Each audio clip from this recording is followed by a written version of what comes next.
Bienvenidos a todos. Es un placer recibirlos en nuestro séptimo de 10 webinars. Los temas de hoy son las drogas venoactivas y la trombosis venosa superficial. Son temas muy importantes en realidad para nuestra práctica diaria. Esto comenzará con dos oradores inminentes, el profesor Armando Marsilia de Porto y el profesor Willy Shih de California, Estados Unidos. Ambos son expertos en el campo. Es un placer para mí dar la bienvenida a nuestros panelistas, profesora Lorena Grillo, doctor Ihab Nabil, Issam Usman, Mandy Wong, Ayman Al-Ser. Es un gran placer dar la bienvenida al profesor Evgeny Saidakov de la Universidad de San Petersburgo. Vean, por favor, las preguntas del panel de preguntas y respuestas y seleccionen la mejor pregunta. Todas las preguntas se grabarán y serán revisadas por el panel. Todos seleccionaremos la mejor pregunta y hay un premio que es la registración gratuita a la conferencia mundial que tenemos en Dubái 2022. También es un honor para mí dar la bienvenida al doctor Mathieu Josnel. Él va a resumir una sesión milagrosamente, lleva 3 minutos. Este evento educativo ha creado mucha amistad profesional entre nosotros y nuestros colegas de África y de Latinoamérica y de todo el mundo. Hoy es un placer tener con nosotros a nuestro orador de honor de Latinoamérica, José Díaz.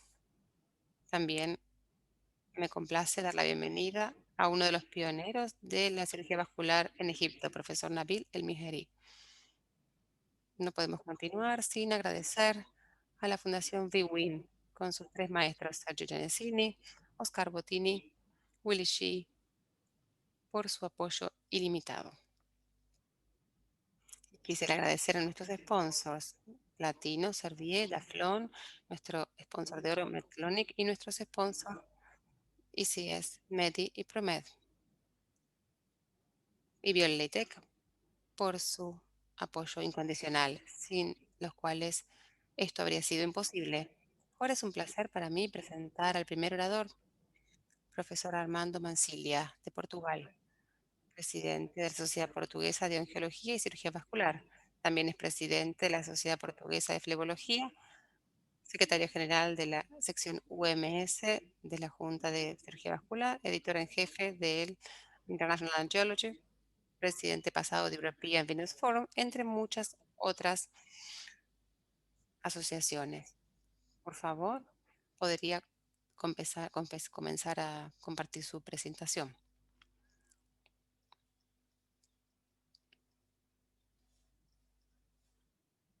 Armando, por favor, active su micrófono y cambie su pantalla. Hola a todos. Es un gran placer para mí estar aquí esta tarde entre los colegas de todo el mundo. Quisiera comenzar a compartir mi presentación ahora. Es un placer para mí presentar en los próximos minutos mi charla sobre los beneficios de la terapia de drogas venoactivas en el tratamiento venoso de venas varicosas. Estas son mis declaraciones de interés. Soy miembro de diferentes juntas de asesores para recibir honorarios de viajes a congresos.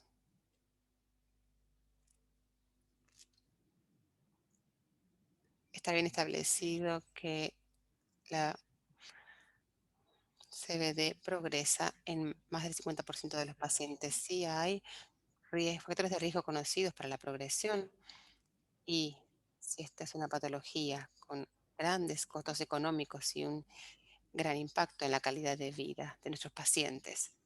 Sin embargo, sigue siendo difícil predecir cuáles pacientes se agravarán y sigue siendo difícil predecir con qué rapidez se agravarán.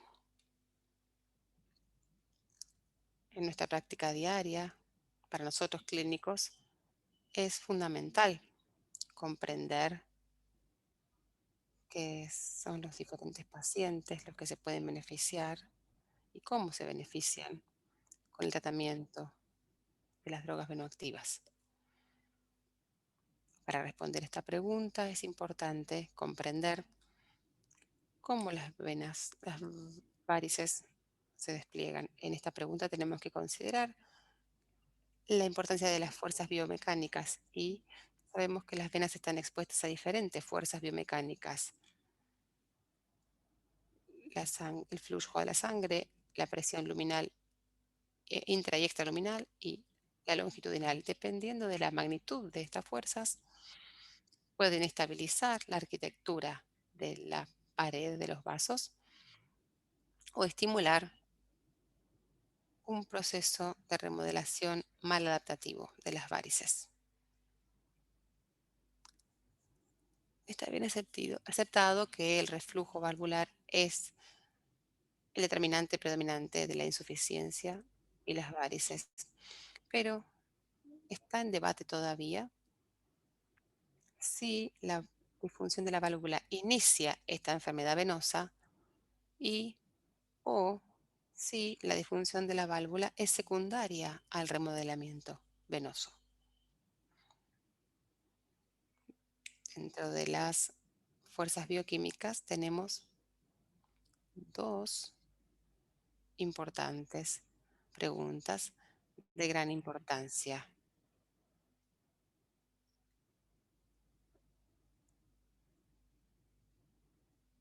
En el endotelio, es bien conocido en la literatura la importancia de la adición de leucocitos, la interacción entre el endotelio y la liberación de mediadores inflamatorios.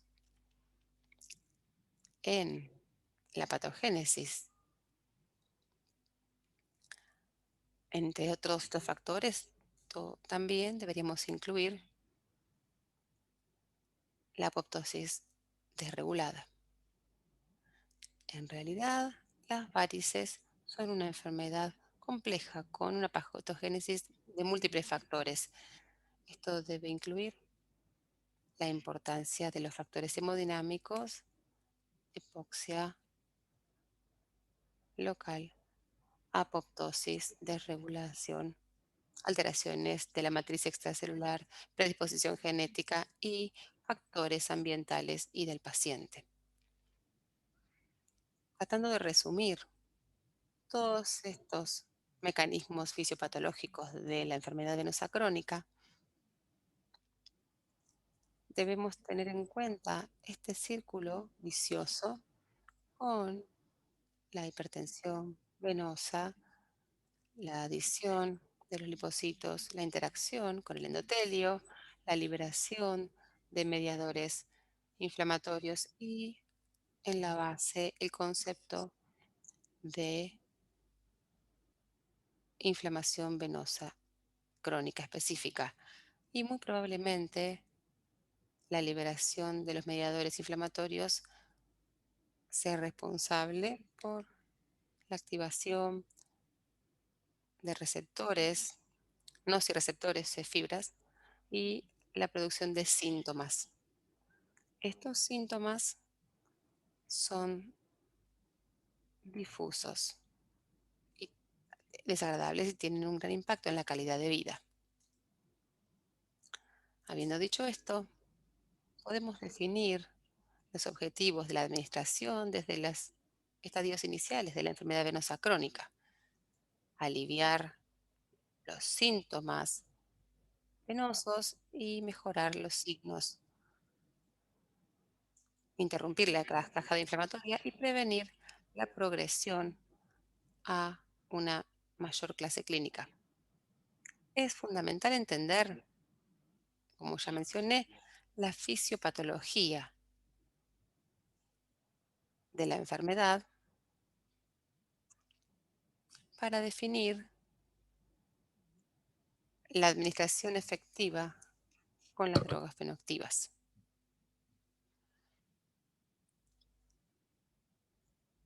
¿Qué esperamos de, la- de las drogas bioactivas? Inhibir la expresión de la adición de las células endoteliales y también la expresión de adición de moléculas de leucocitos. En esta revisión, publicada en 2018 en la Revista Internacional de Ciencias Moleculares, es posible observar para cada droga bioactiva las drogas más importantes del mercado en este documento y para cada droga las acciones farmacológicas relacionadas y también los beneficios clínicos. Con respecto a la evidencia científica, yo quisiera poner énfasis en las últimas guías sobre esta cuestión que fueron publicadas hace 2 años por el Fórum Venoso Europeo, la Unión Internacional de Angiología, sobre el manejo de los trastornos venosos crónicos de los miembros inferiores. En estas guías del Fórum Venoso Europeo, la evidencia estuvo relacionada, en los niveles de evidencia estuvieron relacionados con 2 ensayos controlados randomizados o análisis sistemáticos en los que los resultados se recortaron, fueron aplicables a la población objetivo. El nivel B deriva de un ensayo bien realizado y C deriva de ensayos mal diseñados. Los niveles de recomendación: 1, recomendación importante cuando los beneficios superan los riesgos. 2, recomendación débil si los beneficios y riesgos están en equilibrio. En esta tabla es posible ca- clasificar los niveles de evidencia A o B para los efectos de las principales drogas bioactivas en los síntomas individuales, además de los signos y la calidad de vida. También es posible clasificar para cada uno de estos síntomas y signos y calidad de vida y la droga respectiva, la cantidad necesaria para tratar para obtener un efecto positivo. En este es posible ver la fortaleza de las recomendaciones sobre la base de la magnitud de los efectos sobre los síntomas o signos individuales versus los efectos colaterales para cada droga bioactiva en particular. Finalmente, en esta tabla es posible observar que para MPF, pentofilina y subolodexido se puede obtener, según la evidencia, un grado A, como en cuanto a la curación de las úlceras. Como mi última diapositiva y mi mensaje de conclusión, podría decir que teniendo en cuenta las características demográficas actuales del mundo occidental, con el envejecimiento de la población y una epidemia de obesidad, es más que predecible que la prevalencia de la enfermedad venosa crónica aumentará. Se debe resaltar la interacción de leucocitos y endotelio como rol clave en la fisiopatología de la enfermedad venosa crónica. Y también tener en cuenta que los síntomas venosos siguen siendo subestimados y subtratados. Tienen un impacto significativo en la calidad de vida de los pacientes y, según las guías, las drogas venoactivas son efectivas sobre los síntomas, signos y la calidad de vida en todos los estadios de SEAP. Gracias por su atención.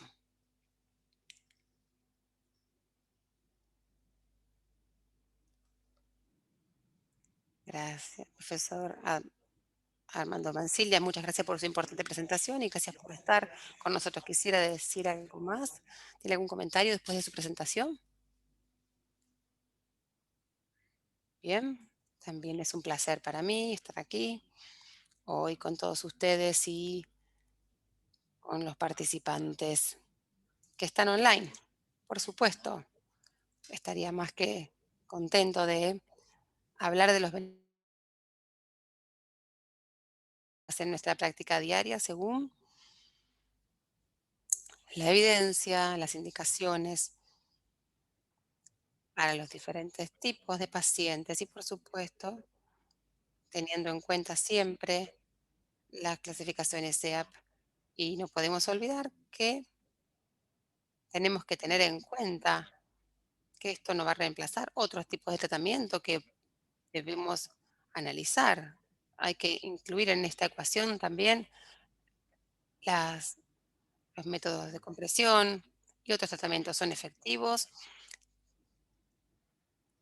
tienen su efecto en los síntomas, en la calidad de la vida, pero la mayoría de nuestros casos debemos considerar el uso de drogas venoactivas como adicional a otros tratamientos que incluyen los cambios de calidad de vida, medidas de compresión y muchos otros temas.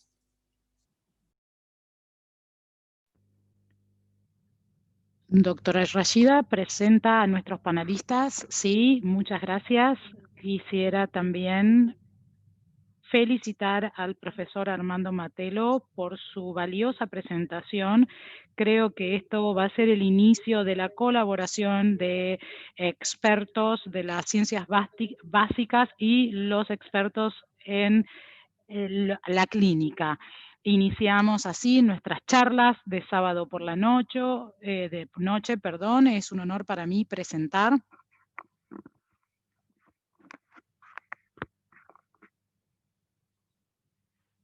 a la profesora Lorena Grillo.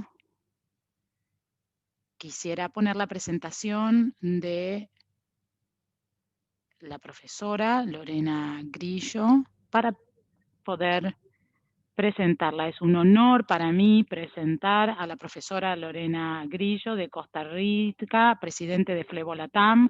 Es uno de los pilares realmente por detrás de este proyecto maravilloso de la TAF, uniendo a Latinoamérica y a África. Muchísimas gracias, Lorena, por todos tus esfuerzos. Tienes el micrófono para presentar. Muchas gracias.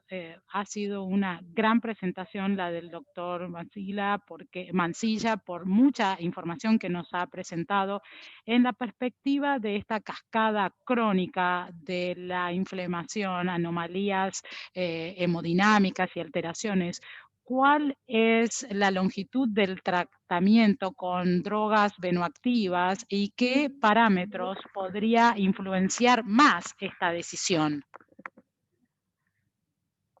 Muchas gracias por su pregunta, es un placer responderle. Creo que tenemos que considerar dos aspectos diferentes. Uno es que no todas las drogas venoactivas tienen el mismo nivel de evidencia. Hay diferentes drogas en el mercado y no todas tienen el mismo nivel de evidencia y el nivel de evidencia para distintos aspectos que incluye distintos síntomas, signos y calidad de vida. Esto queda claro cuando uno lee la tabla que yo compartí con ustedes recién, que fue publicada en UIP sobre este tema. La diferencia en este abordaje, en estas guías que yo refiero, es que Sí, se basó en 2 revisiones sistemáticas que fueron publicadas antes de las guías. Teníamos la posibilidad de establecer, a partir de esto, un número de tratamiento para un efecto positivo para un aspecto único. Por ejemplo, voy a explicar, para el dolor de la pierna o úlceras, cicatrización de las úlceras, calidad de vida. Diferentes drogas venoactivas pueden obtener diferentes beneficios en las diferentes patologías. Y esto es lo que se tuvo en cuenta para las guías. En nuestra práctica diaria, cuando tenemos pacientes con diferentes síntomas o signos, tenemos que elegir la mejor droga venoactiva o la prolongación de su uso depende de cada paciente en particular y también se relaciona con otros factores, como recién mencioné, en relación con la clasificación CEAP y otros tratamientos que debemos agregar para obtener mejores resultados. No sé si respondí su pregunta, doctora. Sí, entonces básicamente podemos tratar a los pacientes crónicos con drogas venoactivas dependiendo de cada caso. Sí, depende de cada caso y también la duración del tratamiento depende de si estamos tratando al paciente solamente con drogas venoactivas o están utilizando otros tratamientos concomitantes, como pasa en la mayoría de nuestros pacientes. Por lo tanto, no podemos basar nuestro tratamiento solamente en estas drogas, pero tampoco debemos olvidarnos su importancia en los diferentes aspectos a tratar. Este es el mensaje final. Muchas gracias. Basila, por favor, sigue adelante. Gracias, doctor Rayad. Es un placer para mí presentar ahora nuestro compatriota, el doctor Nabil Hanna, es el decano del Instituto Nacional de Diabetes y Endocrinología y el presidente de nuestra fundación del Departamento de Cirugía Endovascular y Vascular y también es secretario adjunto de Habla y gobernador adjunto del Rotary de Egipto. Usted tiene el micrófono, doctor. Muchísimas gracias, Basila. Es un placer para mí estar aquí. Disfruté muchísimo de esta presentación. Mi pregunta para el profesor es si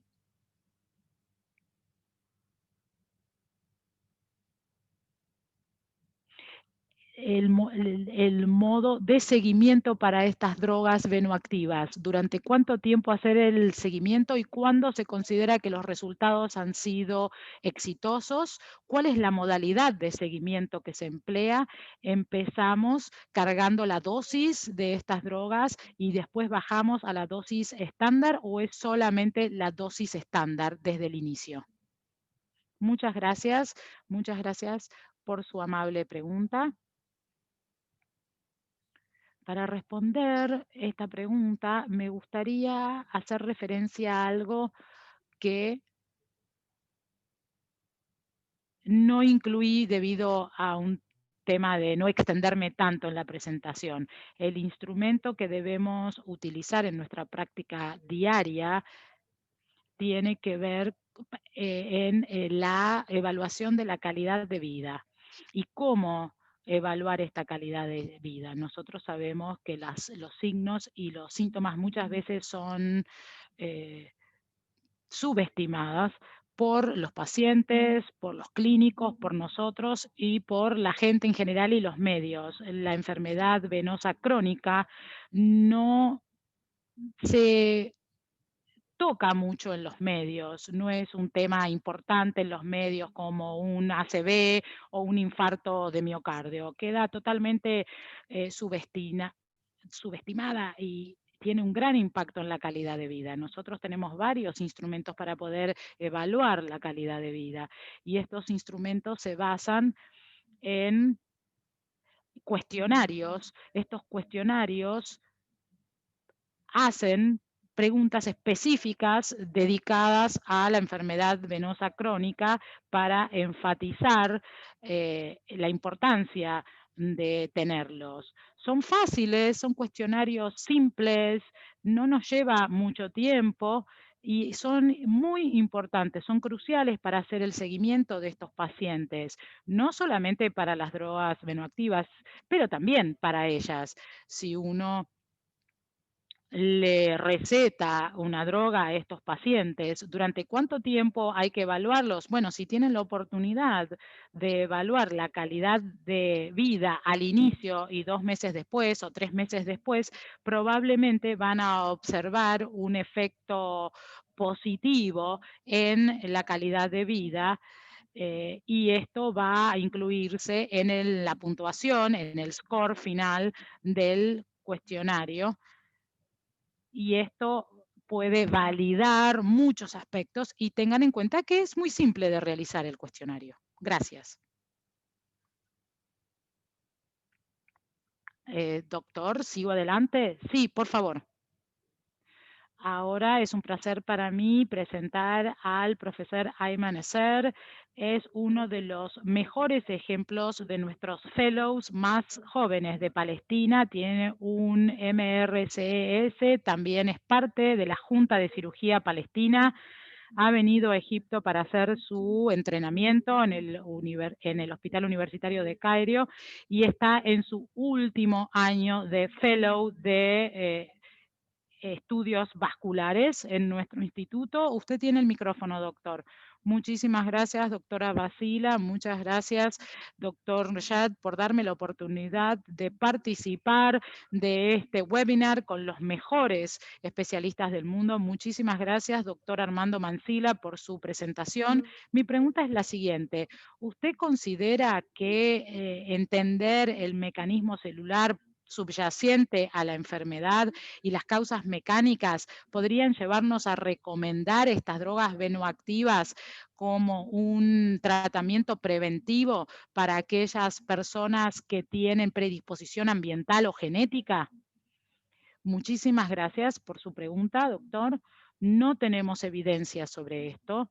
No tenemos evidencia con respecto al uso de estas drogas como factor preventivo para la enfermedad venosa crónica, aún con todos estos pacientes que han tenido algún tipo de predisposición, y tampoco tenemos una evidencia clara con respecto al uso de estas drogas en la progresión de la enfermedad. No tenemos aún este tipo de evidencia. Muchísimas gracias. Profesor Sergio Gianesini, es un honor para mí presentar a uno de los impulsores de Rusia, el profesor Sherdakov, que va a hacer una pregunta. Hemos recibido varias ya. Acá tenemos ahora la respuesta. Y la pregunta para el doctor Armando. Armando, ha sido una excelente presentación, 150 participantes y muchas preguntas. Una breve que viene del chat. La terapia farmacológica siempre se presenta adjunta o manera adjunta. ¿Cuáles son los parámetros que predicen esta terapia específica? Muchas gracias, Evgeny. Es un placer para mí estar aquí y compartir este webinar, este piso virtual contigo. Es una pregunta interesante. Yo diría que estas drogas no siempre se recetan en otras modalidades si no se considera un cambio o un estilo de vida. Tenemos medias anticompresivas u otras técnicas. Bueno, sabemos que tenemos pacientes que se benefician con estas drogas no activas, pero no con otros tratamientos. Entonces, los pacientes se benefician con las drogas venoactivas, pero no necesitan cirugía, no necesitan escleroterapia, cirugía abierta, ablación, no necesitan esto. No sabemos si siempre se benefician de las medias de compresión.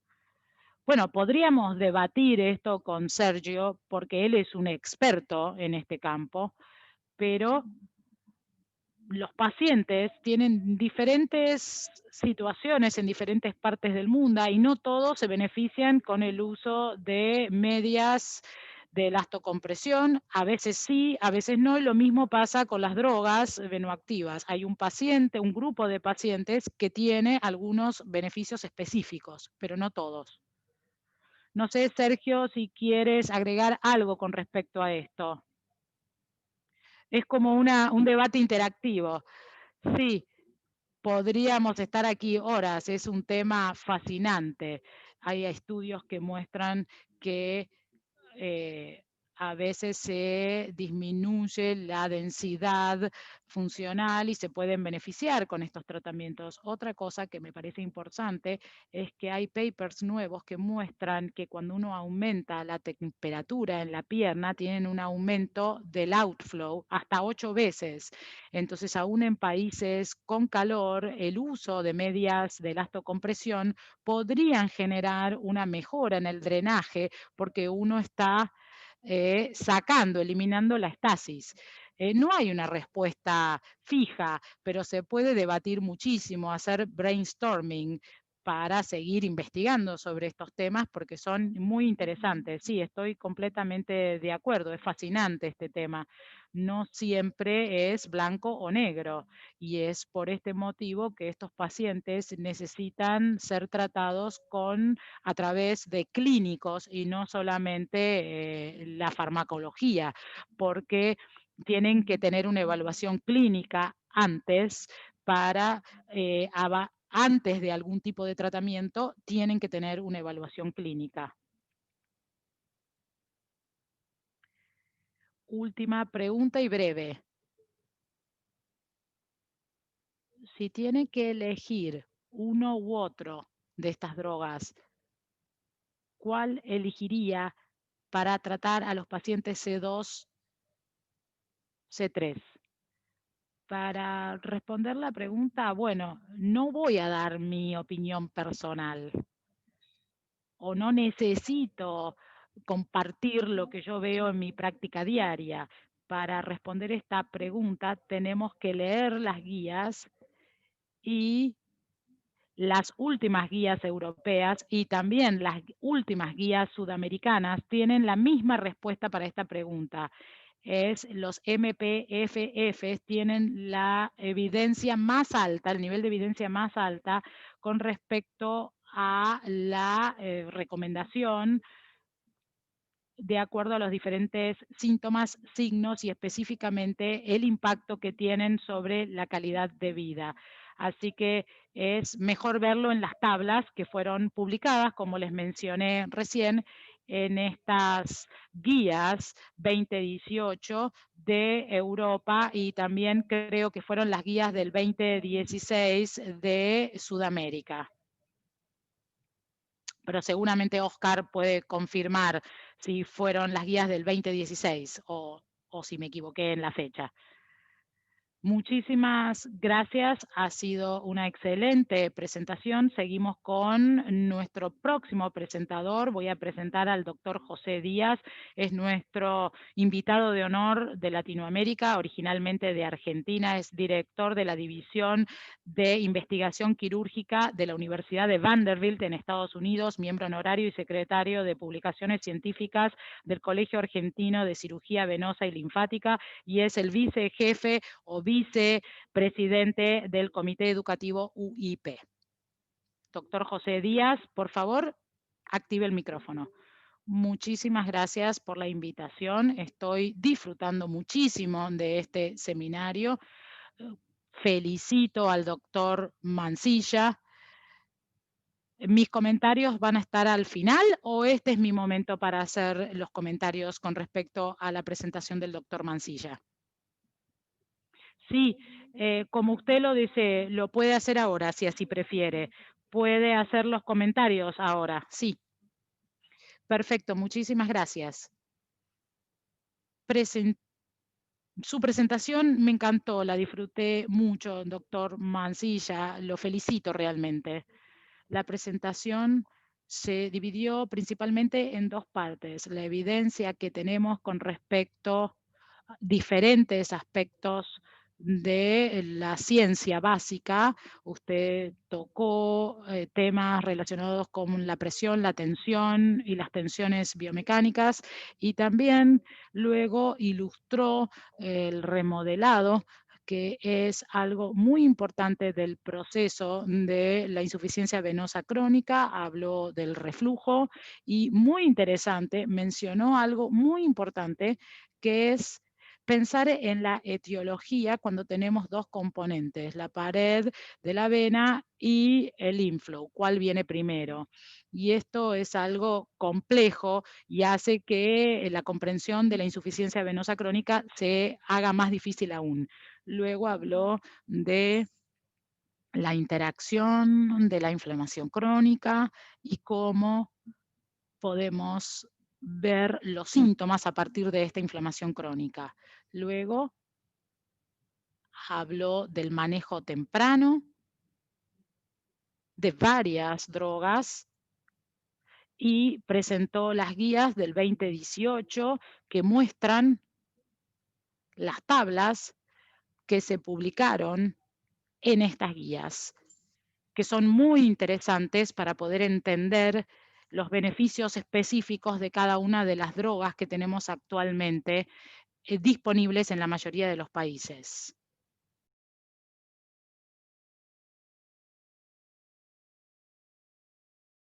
Por el debate fue muy claro que las drogas no son el único tratamiento, pero pueden ser útiles para encontrar el paciente correcto y en el momento correcto. Finalmente, lo que quisiera es hablar un poco del mecanismo, pensando que esta es una situación en la que tenemos venas que cambian el aspecto para una vena normal a una insuficiencia crónica. Este fenómeno, que mencionó muy bien como remodelación, es un evento inflamatorio crónico. También lo que es muy interesante sobre esta situación es que, como es tan amplia la manifestación de esa inflamación crónica, es muy difícil ocuparse de la patología en sí y otros factores que también fueron mencionados, genética y medio ambiente. Con esto quisiera felicitar al doctor Armando Mansilla por una presentación muy buena. En base al tiempo que tuvo, usted incluyó una gran cantidad de temas en muy poco tiempo. Felicitaciones y muchas gracias. Gracias, doctor Díaz, por su buen comentario. Ahora es un placer para mí presentar al profesor Wichi de la Universidad de California, Davis, que va a hablar de la tromboflebitis superficial. Tiene la palabra. Muy bien, voy a compartir mi presentación. ¿Todos pueden ver mi presentación? Perfecto, muchas gracias. Es un placer ver a todos mis colegas de todo el mundo. Buen día, buenas tardes, buenas noches. Quisiera agradecer al doctor Bashida y, y al doctor Baja por invitarme a este proyecto. Mi objetivo durante los próximos 15 minutos es hablar de la trombosis superficial venosa. No tengo conflictos de interés con respecto a esta presentación. Todos sabemos qué es la trombosis superficial, cómo se ve en cuanto a la perspectiva fisiológica, en la que no voy a entrar en detalle, clínicamente lo que vemos es en las venas, que son muy dolorosas, podemos ver la ecografía que muestra los trombos con las varices, que son incomprensibles. Tengamos en cuenta que la trombosis venosa superficial no afecta solo las extremidades inferiores, sino las superiores. Para esta charla me voy a enfocar en las extremidades inferiores. Todos sabemos que están más relacionadas para la extremidad en cuanto a manipulación, ya sea por marcapasos, etcétera. En cuanto a la etiología, todos sabemos que está sujeto a estasis, daño endotelial vascular y cambios de coagulación. Si vamos a pensar en la epidemiología de la trombosis venosa superficial, en este punto en adelante voy a hablar de SBT. Es más común que la trombosis venosa profunda. Se calcula que hay un 8% de la población que tendrá SBT. Los factores de riesgo son bastante similares a los de DBT. Parece haber una predominancia del sexo femenino. Si miramos el primer estudio basado en la comunidad de trombosis venosa superficial que consideró la diferencia de género, vemos que las mujeres están en rojo, los hombres en negro. Hay una tendencia de esta enfermedad a tener una predominancia femenina, pero mirando la edad media de los 45 a los 64 podemos ver que en realidad los hombres tendrán mayor riesgo de SBT que las mujeres. Con respecto al futuro, los eventos de BT, de tromboembolismo venosos, incluyen otros factores de riesgo como protrombina, la mutación de genes protrombina.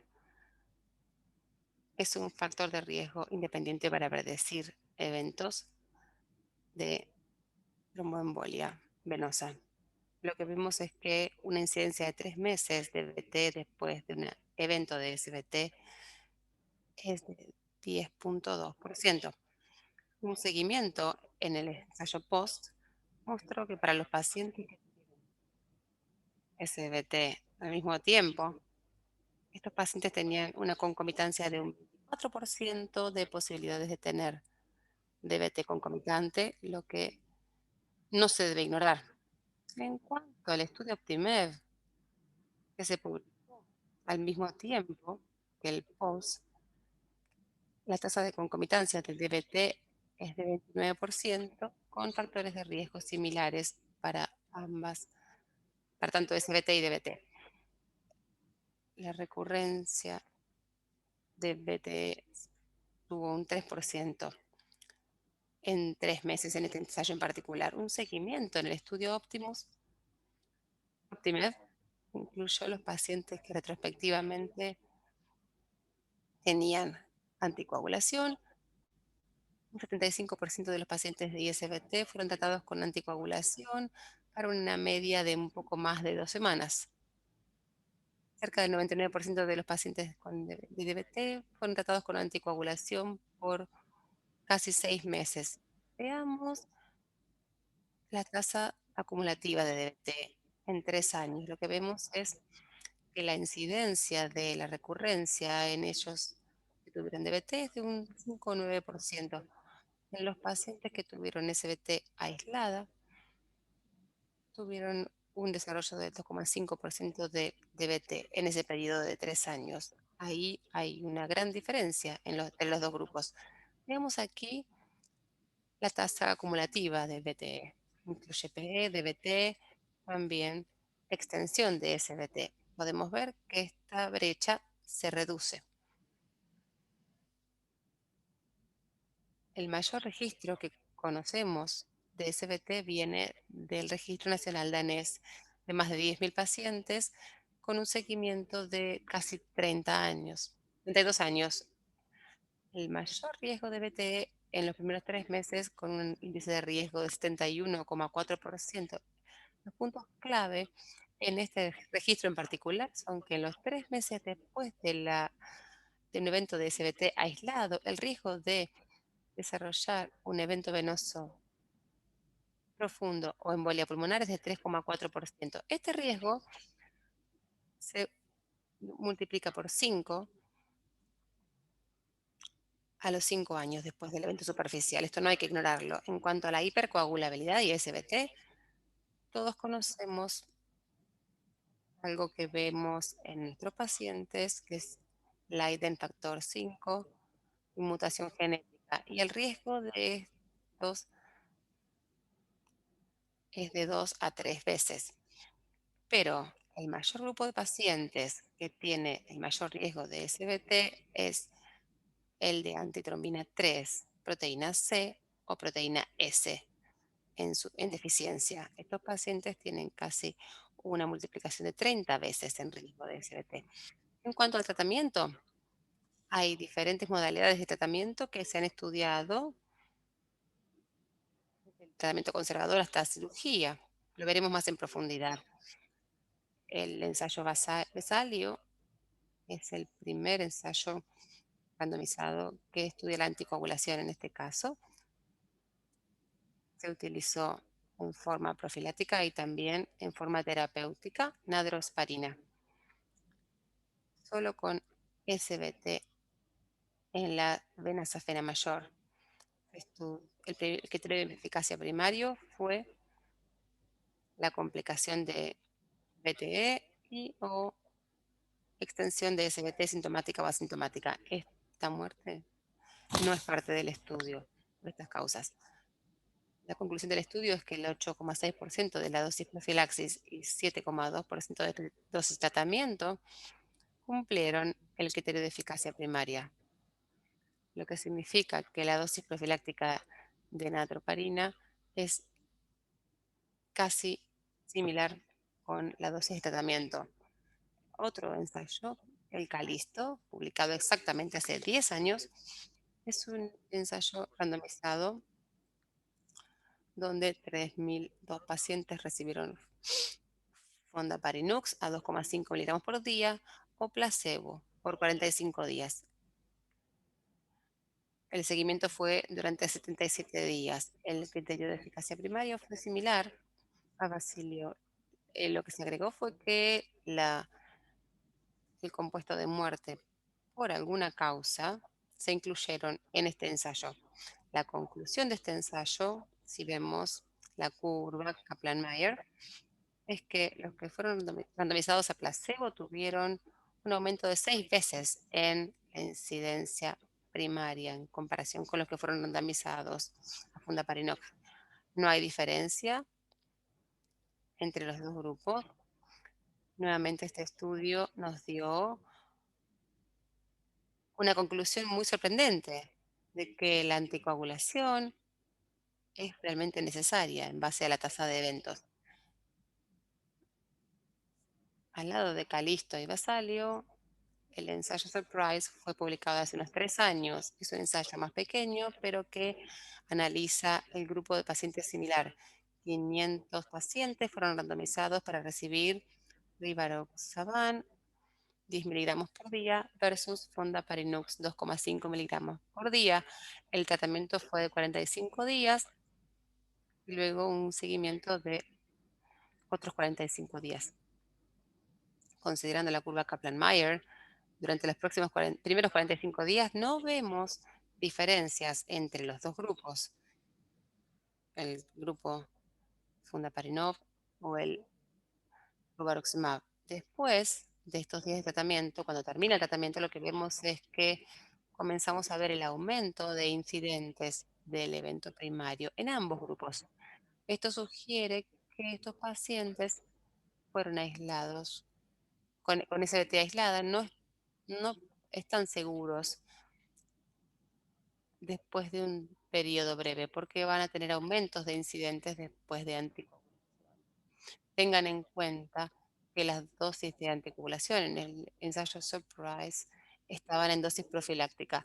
No hay diferencia en términos de sangrado y el valor P fue significativo de no inferioridad, lo que sugiere que el Rivaroximab es tan bueno como Fundaparinox. En cuanto a otros tratamientos, Tom Wakefield de Michigan publicó este metaanálisis que incluye 4 ensayos de cirugía y 3 ensayos médicos que incluyen anticoagulación. Quiero advertirles que hay mucha heterogeneidad en el estudio, con un número como 3 y se disculpa, versus una cantidad de 148. Habiendo dicho esto, la conclusión de este metaanálisis de 7 estudios en total, lo que vemos es que sobre la base de las conclusiones no hay diferencias en la extensión de CBT, DBT o PE en los grupos.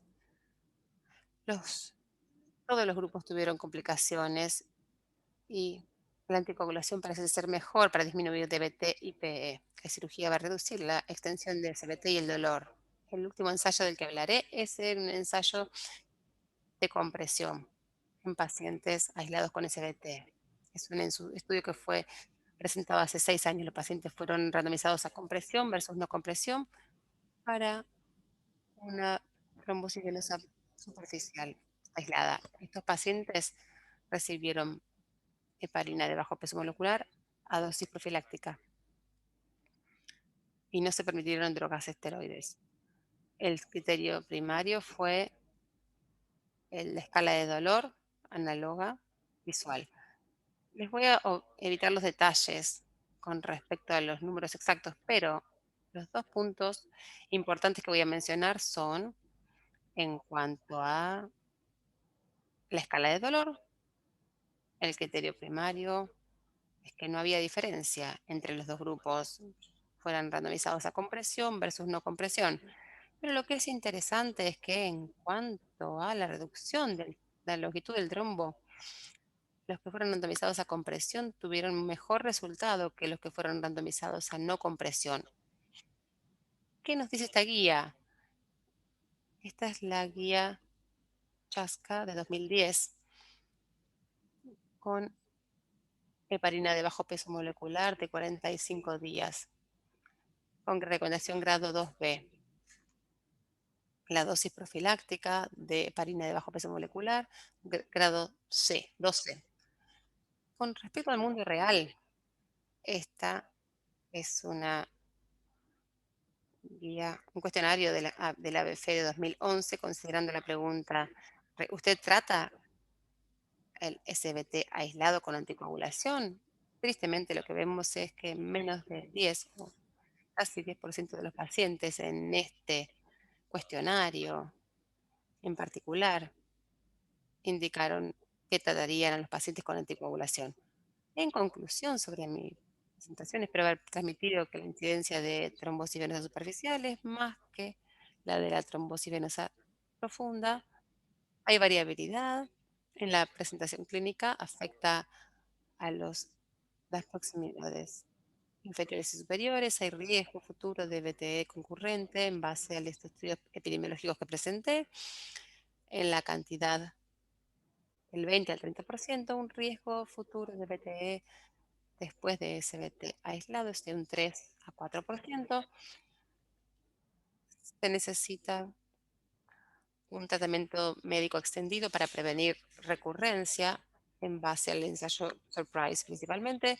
Y con respecto al uso de compresión, la compresión sobre la base del último estudio que presenté parece ser mejor en cuanto a la reducción de los trombos, pero nuevamente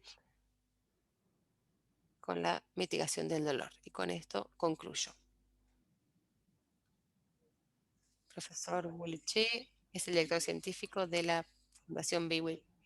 El profesor Willy Chi siempre da presentaciones excelentes, muy enfocadas, muy claras, llenas de evidencia científica. Felicitaciones, doctor Shi. Muchas gracias. Ahora, doctora Sheila, quisiera presentar a los panelistas. Sí, antes quisiera felicitar al profesor Shi por su valiosa presentación con tantos aspectos. Esto va a estimular muchas preguntas muy interesantes.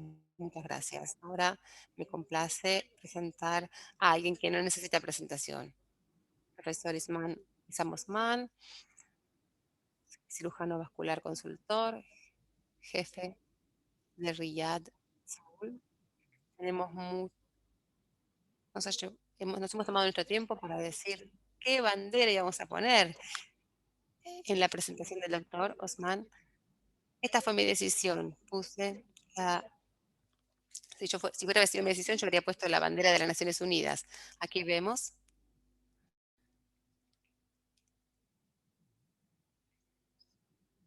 que tiene la escuela en Kenia, luego la escuela médica en Sudán, formación y graduación y certificación de cirugía vascular, y tuvo capacitación en Nueva York y trabajó en Bahrein y ahora está trabajando en Arabia Saudita. Es muy fanático del fútbol y del Manchester United y apoya muchísimo a nuestra comunidad vascular en Egipto.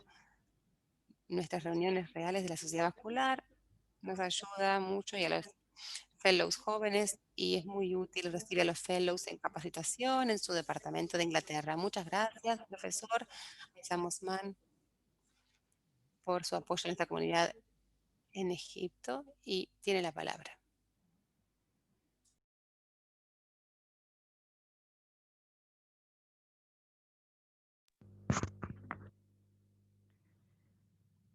Eh, Tanzania, Kenia, Uganda, África subsahariana. Bueno, es probablemente una de las mejores presentaciones que he tenido. Muchísimas gracias. Un saludo a mis amigos en París. Disfruté de ese viaje la semana pasada. Esperemos poder juntarnos en vivo pronto. Profesor Chi, realmente disfruté su excelente presentación, una revisión muy abarcativa. Me pidieron que haga una sola pregunta, pero si me lo permiten, voy a hacer trampa y voy a hacer dos preguntas. Acá tenemos una asociación entre gente de Latinoamérica y África. Entonces mi pregunta es, ¿cuál sería su consejo a un cirujano vascular o endovascular joven que recién empieza en un país con bajos recursos, cuando recién empieza y no tiene tantos recursos como existen en otros países para hacer estos tratamientos de 6 semanas o más? Y después de esto le pregunta, ¿cree usted que hay alguna indicación absoluta para una ligadura de la unión safeno-femoral en referencia al tratamiento con anticoagulación? Muchas gracias, doctor. Son dos preguntas muy interesantes.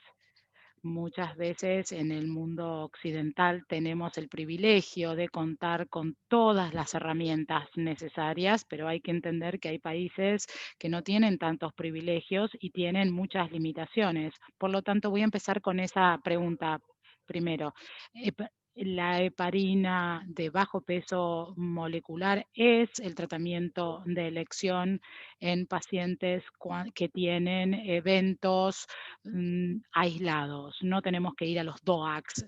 El ensayo con DOACs mostró resultados buenos, pero desde el punto de vista de si estos pacientes sean tratados en algún punto, bueno, esa es la pregunta que nos hacemos todos, porque muchas veces tratamos a estos pacientes utilizando drogas antiinflamatorias o otros tratamientos, además de anticoagulación, y creo que esto es debatible. Yo a veces tengo algunas discusiones con colegas con respecto a la naturaleza del tratamiento y de acuerdo al ensayo que hemos visto, la anticoagulación es bueno, además de drogas antiinflamatorias y medias de elastocompresión. Ahora, en cuanto a la ligadura, safenofemoral, bueno, no hay ensayos randomizados en cuanto al trombo y la ligadura, perdón, o estudios más grandes tampoco. Yo he presentado un estudio que hizo Tom Wakefield y su metaanálisis, pero hay algunos temas relacionados con esa metaanálisis en cuanto a la conclusión final. Yo diría que en este momento no hay indicación clara de tratamientos quirúrgicos para estos eventos aislados que puedan mejorar los resultados.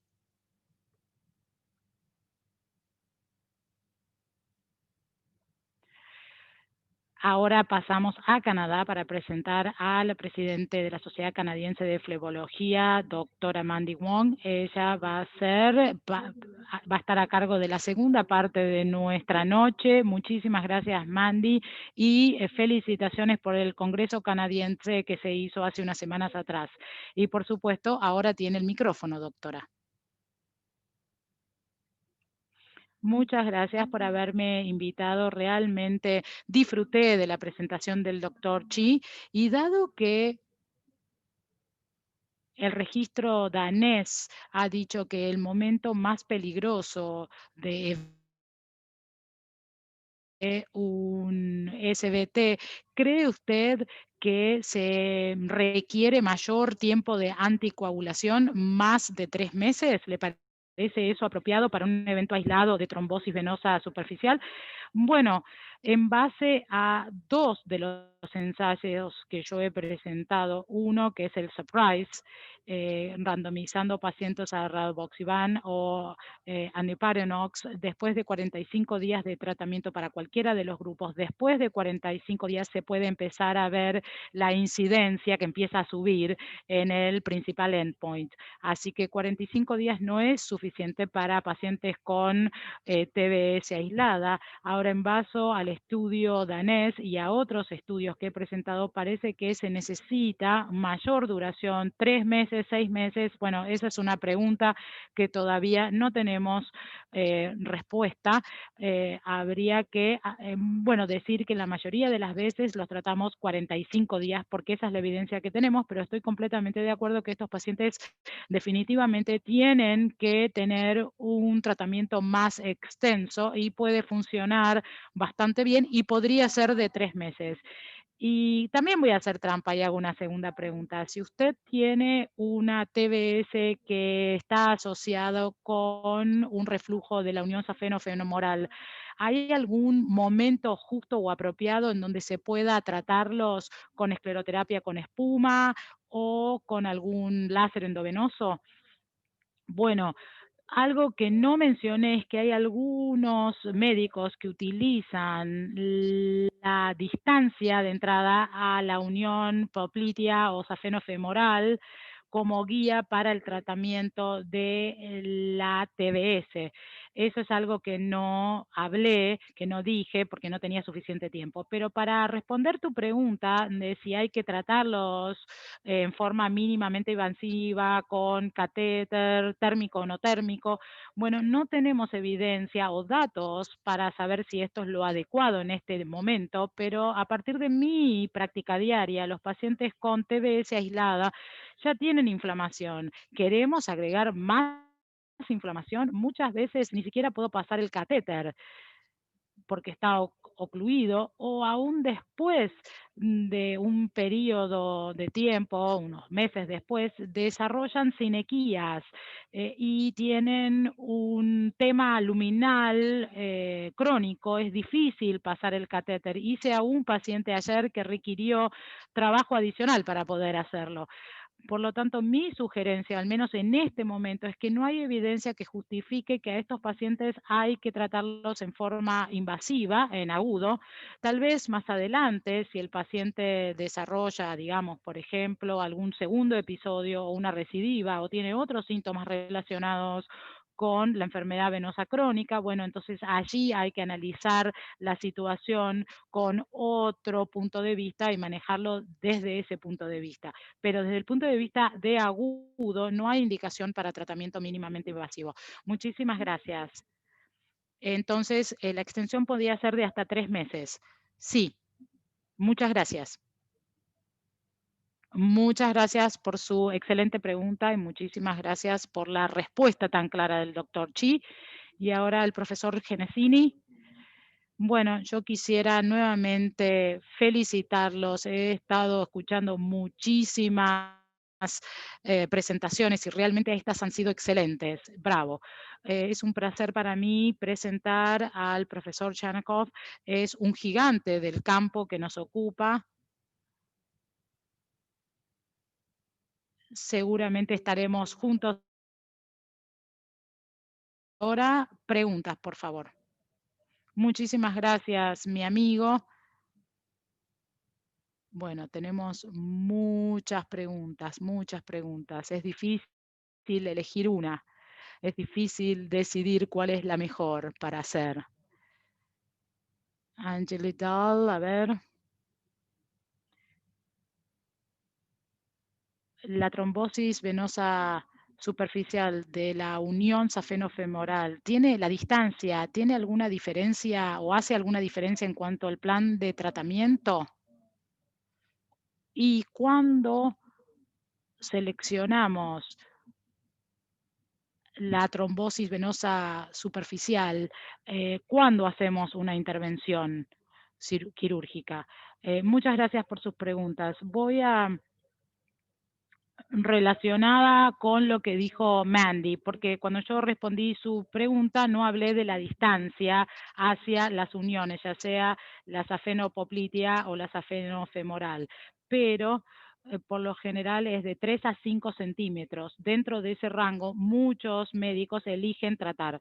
Ahora, viendo dicho esto, creo que lo importante de mi presentación es que no importa tanto la distancia. Si es una TBS aislada, tenemos que tratarlos con anticoagulación en base al alto riesgo actual y futura de eventos trombóticos.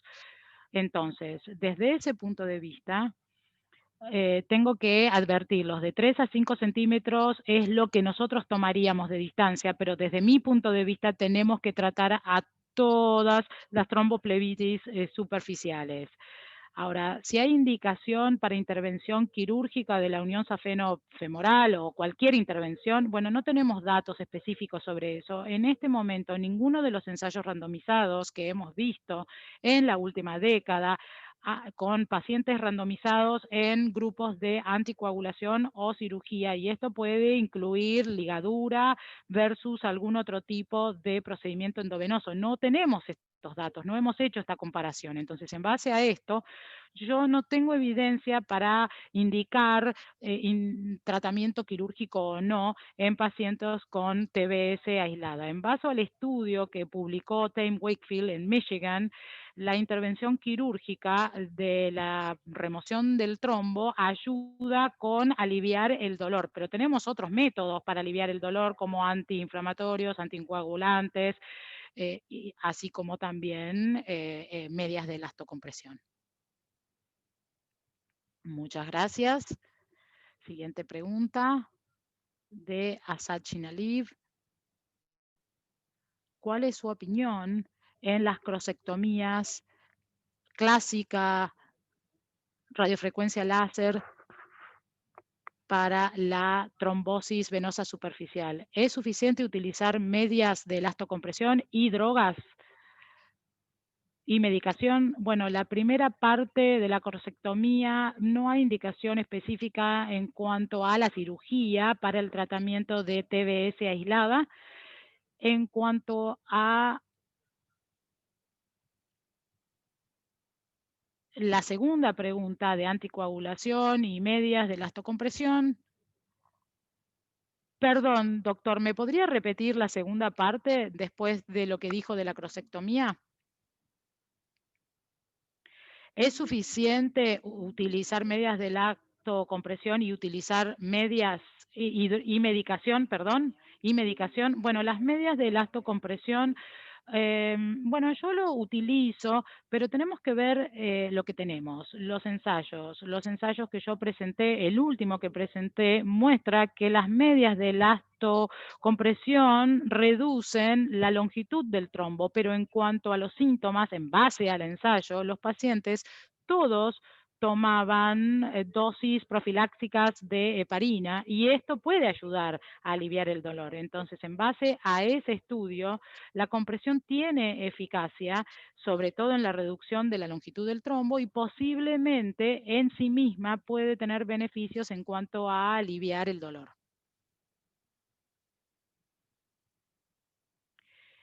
Y la última pregunta,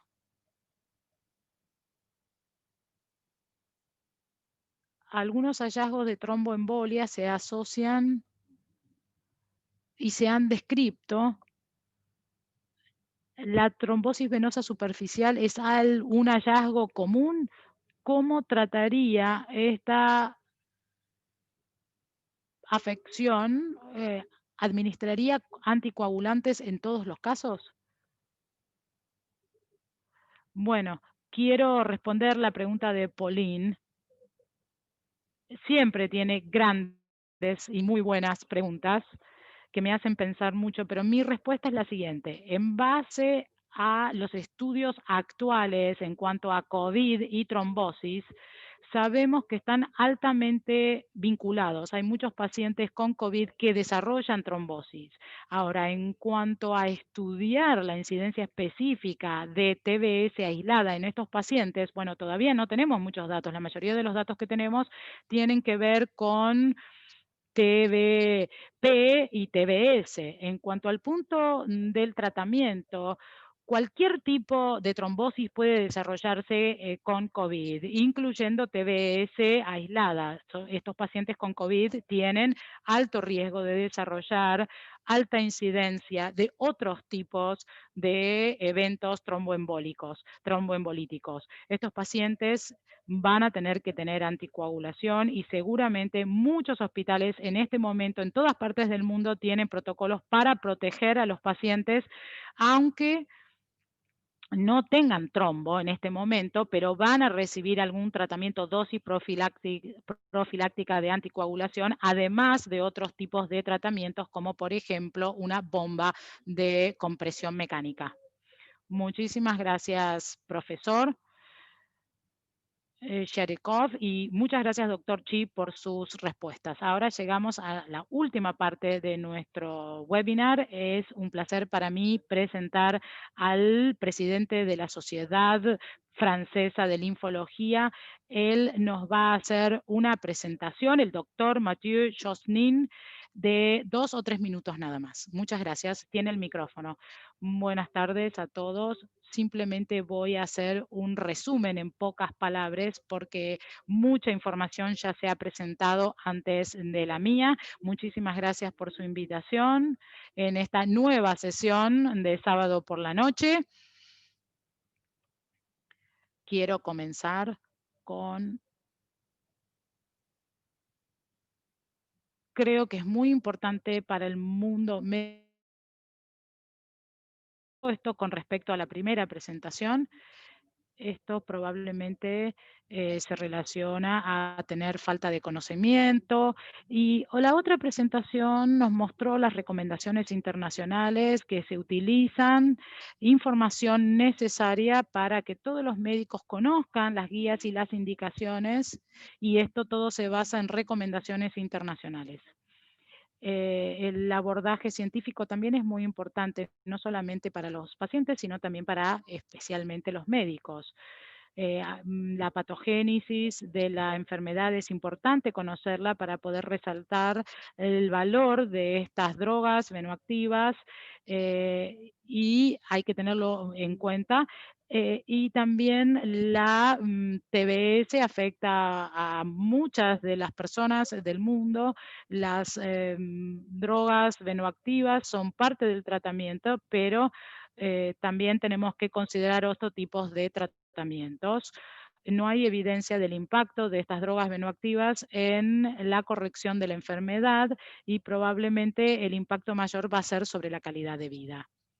En cuanto al profesor Chi, tuvo una presentación excelente que habló acerca de las características de la TBS aislada es benigna y que puede ser tratada con drogas antiinflamatorias. Es necesario también analizar los estudios epidemiológicos, además de los ensayos clínicos, para poder entender la proporción que tiene TBS comparado con TBP y también el riesgo que tienen estos pacientes a nivel tromboembolítico, porque el 30% pueden tener asociación con TBP en el momento del diagnóstico y el 50% de la recurrencia va a ser en parte en forma de TBP.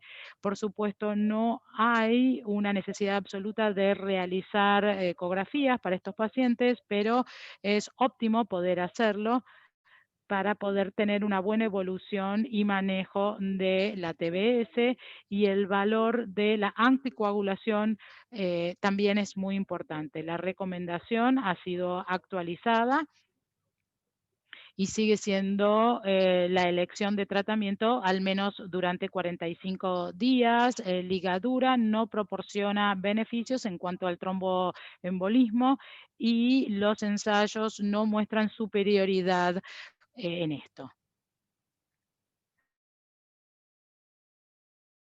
Tratamiento con compresión, por supuesto, nosotros lo podemos combinar en la práctica según la necesidad de nuestros pacientes. Y también tenemos que hacer un análisis sistemático de la enfermedad y evaluar a los pacientes en cada caso para ver la recurrencia de la trombosis. Muchísimas gracias. Muchas gracias. Y ahora es un placer para mí presentar al profesor Nabil Meari. Profesor comenzó la primer unidad vascular en 1977, pero en realidad eso es lo que dice la pantalla, pero tengo información de que la primera unidad vascular fue en 1977. Fue el presidente, es actualmente el presidente del Servicio de Salud Nacional, nueva estrategia y legislación para el NH de Egipto. Es presidente de la Sociedad de Egipto de Cirujanos Vasculares. Usted tiene el micrófono. Por favor, active su micrófono para la presentación. Muchas gracias.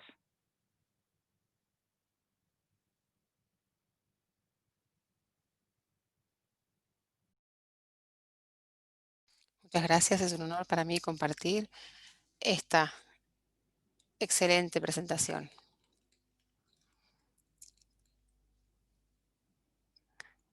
Es un excelente debate entre Latinoamérica y los países africanos sobre este tema tan común e importante en nuestros países, en todo el mundo. Creo que es más importante aquí por el tema del clima, las altas temperaturas y la humedad. Creo que es una reunión muy útil para ayudarnos a reunirnos y debatir y mejorar nuestros conocimientos. Muchas gracias.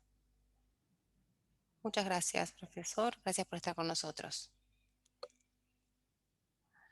Estoy muy agradecido por su invitación. Es un honor para todos nosotros, doctor Navir. Muchas gracias, doctora Basile. Quisiera agradecer a nuestros sponsors nuevamente, a nuestros sponsors platinos, Servier, Daflon, nuestro sponsor Oro Medtronic, nuestros sponsors de soporte Biolitec SS, Promed, sin los cuales esto no habría sido posible. Para nuestra próxima presentación, que será la próxima, y esperamos que sea la mejor presentación sobre compresión, los secretos de la compresión y los oradores más eminentes en el campo. Bienvenidos por anticipado a nuestra próxima y última sesión el próximo sábado. Hasta luego. Que tengan un buen fin de semana todos. Hasta luego. Bye, bye.